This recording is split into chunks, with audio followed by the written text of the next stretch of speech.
அஸ்ஸலாமு அலைக்கும் வரஹ்மத்துல்லாஹி வபரகாத்து. துன்பத்தில் கஷ்டங்கள் ஆகப்பட்ட நபரை பார்த்து இதுவும் கடந்து போகும் என்று எளிதான வார்த்தைகள் நாம் சொல்லிவிடுவோம்.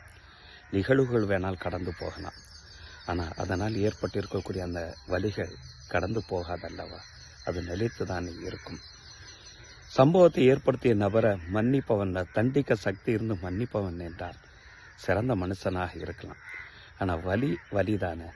சஹீஹுல் புகாரியில் ஒரு ஹதீஸு பதிவு செய்யப்பட்டிருக்கு. வஹஷி என்ற நபித்தோழர் பதிவு செய்வார்.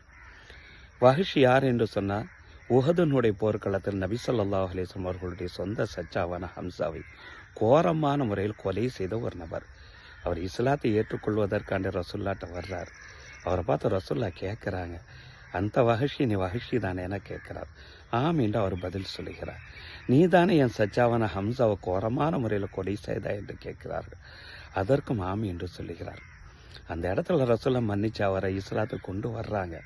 ஆனால் ஒரு வார்த்தை சொல்கிறாங்க, பஹல் தஸ்தத்தியு அந்த கையிப வஜிக காணி, உன் முகத்தை மட்டும் என்னை விட்டு மறைத்திருக்க உன்னால் சக்தி பெற முடியுமா என ஹம்சாவுடைய யாமம் வருகிறது.